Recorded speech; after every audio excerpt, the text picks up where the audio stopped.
大家好，歡迎收睇 Girls Mood。開始之前記得先點讚、訂閱同埋撳埋小鈴鐺。今日將會為大家報道3宗消息，分別係龔嘉欣慘捲雙面人欺凌風波、李盛林牧師安息禮今日舉行，同埋陳啟泰着港鐵制服現身月台維持秩序。第一單猛料，講到娛樂圈入面嘅是非風波，真係一波未平，一波又起。最近前電視台藝人梁嘉琪喺一個訪問節目入面，突然之間大爆當年自己喺內地橫店拍攝經典宮廷劇集《金枝玉葉二》嗰陣，遇到一啲非常之唔愉快嘅往事。梁嘉琪喺節目入面直指，當時劇組入面有一位正喺上位嘅女星，表面上同大家客客氣氣，但私底下其實係一個雙面人。喺片場嘅時候好中意擺款，仲成日對身邊嘅工作人員同埋其他演員指指點點，令人覺得好難受。好彩當時同劇嘅資深前輩伍詠薇睇唔過眼，主動出手相助，幫梁嘉琪解圍，呢件事先至算係平息咗。呢個節目一播出之後，即刻喺網絡上掀起咗軒然大波，大批網民紛紛化身做網絡偵探，翻查當年拍攝呢套劇集嘅所有演員名單，開始逐個去猜測。結果好多人將矛頭直接指向咗同劇嘅主要演員之一龔嘉欣。一時間，關於龔嘉欣係咪片場雙面人，係咪中意恰後輩嘅傳聞傳得沸沸揚揚。不過傳聞歸傳聞，龔嘉欣喺行內真正為人到底係點樣呢？最近同龔嘉欣合作過或者相熟嘅電視台小花劉佩玥、關嘉敏同埋倪嘉文，喺出席一個公開活動嘅時候就被傳媒問到呢件事。佢哋3個人一聽到呢個傳聞，就即刻齊齊開腔為龔嘉欣護航，仲用自己平時同龔嘉欣相處嘅親身經歷去粉碎呢啲冇底線嘅揣測。好似最近同龔嘉欣一齊拍新劇《香港探秘地圖》嘅倪嘉文就透露，佢哋喺新劇入面有好多對手戲，因為角色關係，劇組仲封咗佢哋做一對探秘短打扮嘅雙胞胎。倪嘉文話自己同龔嘉欣日對夜對，但係從來都冇遇過好似傳聞中所講嘅霸凌或者被恰嘅情況。相反，倪嘉文對龔嘉欣讚不絕口，話龔嘉欣私底下其實非常之照顧後輩。每當開工嘅時候，龔嘉欣見到倪嘉文嘅衫領未整理好，或者頭髮有啲亂，都會好溫柔咁主動幫佢執衫整頭。喺正式拍攝之前，龔嘉欣仲會毫無保留咁提點佢要注意嘅地方、走位同埋對白嘅節奏。所以倪嘉文非常堅定咁表示，佢完全唔相信呢啲傳聞，亦深信梁嘉琪口中嗰個中意指指點點嘅人絕對唔會係龔嘉欣。而另一位小花關嘉敏亦都表示，雖然自己以前同龔嘉欣嘅對手戲唔算特別多，但係每次喺公司或者片場見到面嘅時候，都覺得龔嘉欣個人非常之和藹可親，好容易相處。龔嘉欣平時見到人都會好主動咁同大家打招呼，完全冇前輩嘅架子。關嘉敏仲好幽默咁幫對方解話，笑言龔嘉欣當年可能只係因為要拍一啲深宮勾心鬥角嘅情節，為咗要保持最佳嘅入戲狀態，所以先至會俾人誤會。至於身高腿長嘅劉佩玥，聽完之後就更加用搞笑嘅方式去回應。劉佩玥自嘲話自己生得咁高大威猛，平時喺片場真係好難俾人蝦，但係自己亦都絕對唔會去蝦其他人。劉佩玥強調，其實電視台入面嘅女仔平時相處得非常之融洽，大家喺工作上都係互助互愛互相支持，根本冇外面傳得咁複雜，所以大家真係唔需要為咗一兩句說話就去無端端作出特別嘅揣測。除咗回應呢次嘅片場風波之外，關嘉敏喺活動上亦都有感而發，自爆自己以前啱啱開工嘅時候，確實都試過遇到一啲令自己心入面有啲唔高興嘅經歷。佢透露有一次拍攝嘅時候，有同場嘅演員喺冇事先溝通嘅情況之下，突然之間私自加戲，而且加得仲有啲過分，令到佢當時真係有些少措手不及，心入面覺得有啲小委屈。不過關嘉敏依家諗翻轉頭就顯得好大度，佢話其實覺得呢啲都唔算真係欺凌，純粹只係大家喺拍攝前冇做好溝通。講完片場嘅事，關嘉敏嘅心情當日其實顯得特別興奮，原來係因為佢人生中嘅好閨蜜莊思明終於正式宣布同拍拖10年的男朋友楊明結婚啦。關嘉敏好興奮咁同大家分享，話當初莊思明傳短信俾佢嘅時候，表現得神神秘秘，只係叫關嘉敏一定要留低幾個日期俾佢，仲話到時會帶佢一齊去馬來西亞吉隆坡。當時關嘉敏完全冇多問原因，就一口應承咗。直到後來莊思明正式話俾佢知，原來係自己要舉辦婚禮啦。關嘉敏話自己當時頓時興奮到成晚失眠，真係好為呢對新人感到高興。佢仲好感動咁隔空高呼，話佢哋兩個人終於結婚啦。自己好驚到時候去到婚禮現場會頂唔順，感動到大喊。當傳媒問到佢會唔會出任姊妹團成員嘅時候，關嘉敏就笑稱自己平時其實唔係一個特別可靠嘅姊妹，加上喺婚禮舉行之前，自己仲有好多工作喺身，所以冇辦法幫手做前期嘅籌備工作。不過佢就承諾，只要莊思明到時候開到聲，要佢幫手做任何嘢，佢一定會全力以赴。關嘉敏亦都唔忘記向好姊妹送上最誠摯嘅祝福，大讚莊思明同楊明呢10年嚟一齊經歷咗咁多風風雨雨，真係患難見真情。希望佢哋結婚之後可以連生貴子，3年抱兩，生活一直幸福美滿。第二單猛料就要帶大家關注一宗令人非常沉重同埋惋惜嘅消息，相信大家都仲記得喺2022年7月嘅時候，人氣男團組合 Mirror 喺紅館舉行演唱會期間，不幸發生咗一宗震驚全港嘅嚴重大型屏幕墮下事故。當時正喺舞台上表演嘅舞蹈員阿毛李啟賢不幸重創，之後就一直留喺醫院，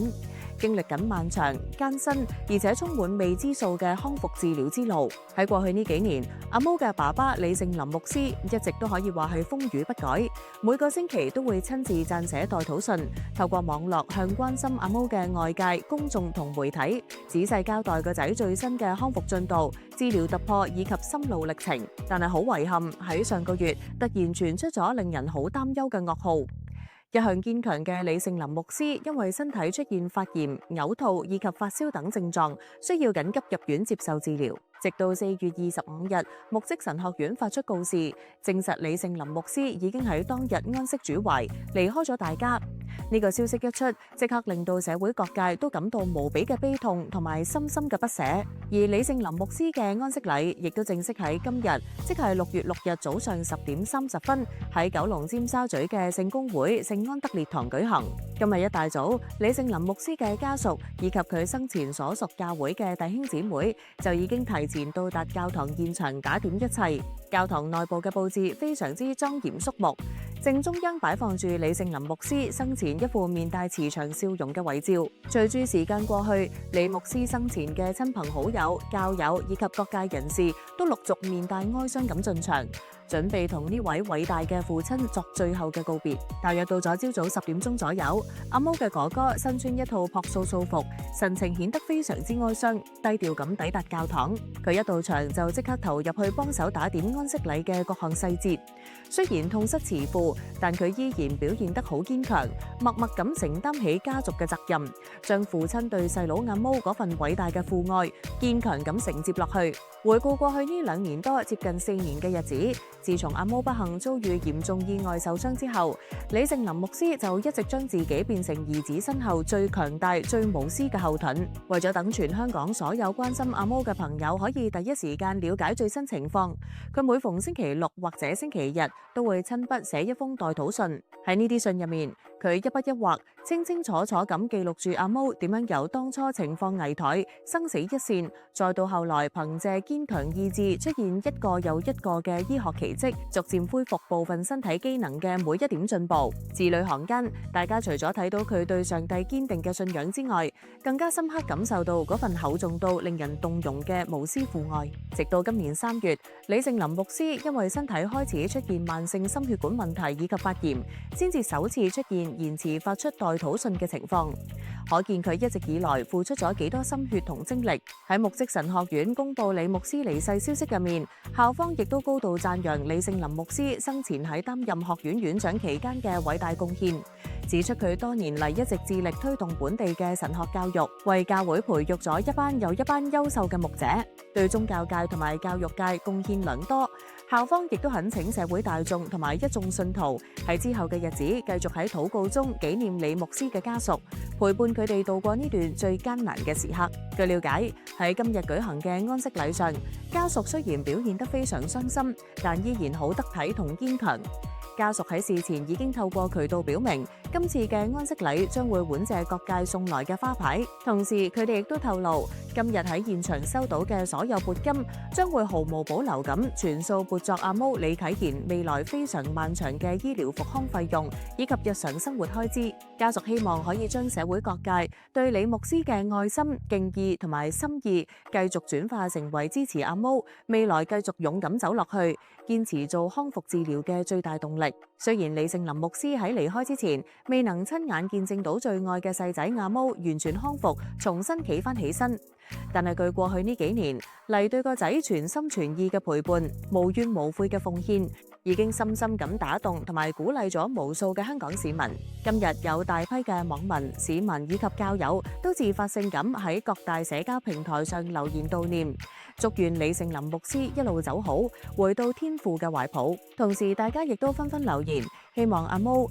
哥哥同埋媽媽等家人能夠節哀順變，最緊要係照顧好自己嘅身體，帶住爸爸留低嚟嘅呢份溫暖同愛，繼續勇敢咁面對未來漫長嘅康復之路。第三單猛料就同大家講一宗喺網絡上引發極大轟動，而且令人覺得非常奇妙又驚喜嘅都市奇聞。唔知大家平時搭港鐵返工放工嘅時候，有冇試過喺月台遇到一啲好面善嘅職員呢？最近喺各大社交平台，好似 Threads 上面就瘋傳住一組相片同埋影片，相入面見到有一名著住港鐵制服嘅前線男職員，樣貌竟然同香港資深男藝人曾經主持過經典節目《百萬富翁》嘅陳啟泰一模一樣。消息一出，即刻引嚟全網熱烈討論。大家都紛紛猜測，難道今時今日連陳啟泰都入職港鐵做前線員工啦？根據網民喺網絡上嘅詳細發文透露，呢件事係發生喺尋日，即係6月5日嘅下晝。當時有幾位網民喺搭東鐵線嘅時候，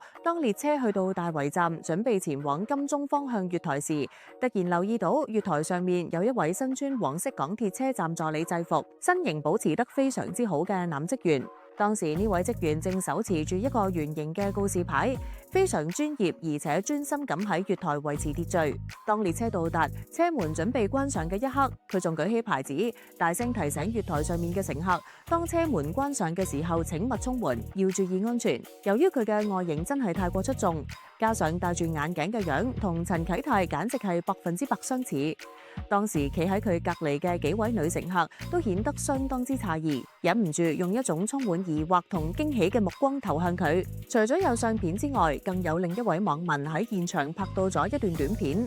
短片入面顯示，呢位疑似陳啟泰嘅職員當時正企喺月台嘅升降機門外，當見到有行動不便嘅長者或者推住嬰兒車嘅媽媽需要搭升降機嘅時候，佢就非常貼心咁行上前，幫手撳住升降機嘅開門鍵，等有需要嘅人士可以安全而且斯斯然咁行入去。拍片嘅樓主表示，自己當時因為覺得太過好奇，為咗一探究竟，仲特登跟住一齊行埋去搭升降機。當走到好近嘅時候，佢刻意望一望呢位職員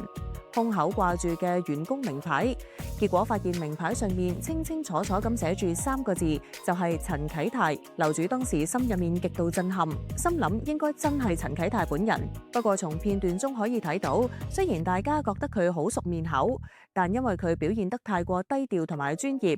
當時現場大部分行色匆匆嘅乘客一時間都冇真正去打擾佢，或者上前要求合照。呢幾段貼紙同影片曝光之後，好快就喺網上引來咗海量嘅點讚同轉發，網民們紛紛留言大讚。有人話今朝返工嘅時候真係見到佢啊！當時心入面仲諗緊呢個大圍站嘅職員點解會熟口熟面得咁緊要，亦有好多人讚嘆陳啟泰嘅外貌同身材保持得非常之好。留言話大癲啦，佢依家竟然仲可以咁型，keep 得真係好 fit 啊！着住港鐵制服都可以咁有型，真係冇得頂。亦有網民笑言，一開始以為樓主純粹係講笑，話有個職員好似陳啟泰。點知撳入去張相一睇，發現條友竟然真係陳啟泰本人。如果俾我喺大圍站見到佢，我諗我都會嚇一嚇。無端端竟然有粒大明星喺月台幫我撳升降機。由於陳啟泰當年主持《百萬富翁》嘅形象實在太過深入民心，大批網民都忍唔住用節目入面嘅經典對白嚟開玩笑。有人留言話：今時今日連百萬富翁都要去地鐵站舉牌啦。亦有人笑問：你有冇行上前問佢，我上車之前可唔可以用錦囊啊？或者大叫佢劇集入面嘅名句：我們終於又見面了。不過除咗搞笑之外，亦有大批市民對陳啟泰表示由衷嘅敬佩，認為如果佢真係轉行或者體驗生活，能夠放低明星身段去最前線服務市民，呢種腳踏實地嘅態度真係非常值得大家去尊敬。不過冷靜落嚟之後，都有唔少心思細密嘅網民開始推測，陳啟泰今次身穿制服現身，好大機會係因為工作需要喺度拍攝緊某啲電視節目或者廣告宣傳片。有人留言問：現場係咪拍緊嘢啊？周圍有冇見到隱藏鏡頭？亦有人估計係咪拍緊一啲真人 show 節目？有趣嘅係呢件事，甚至連電視台 HOYTV 嘅官方社交帳號小編都驚動埋。HOYTV 嘅小編特意跑到相關嘅貼紙下面留言，高呼係陳啟泰啊！當其他網民見到官方小編現身，就更加認定呢件事同電視台拍攝有關，紛紛追問小編係咪佢哋台嘅新節目。不過小編就選擇留低咗一個好大嘅懸念，回覆話佢平時確實有幫我哋拍開節目，但係今次呢個地鐵站嘅舉動，我哋暫時都唔知關唔關我哋事啊！呢個回覆更加增添咗成件事嘅神秘色彩。到底陳啟泰今次現身大圍站背後真正嘅原因係咩呢？睇嚟大家要拭目以待啦！多謝收睇 Girls Mood， 唔知大家對於以上幾宗消息又有啲咩睇法呢？歡迎喺留言區分享你嘅意見，我哋下次再見。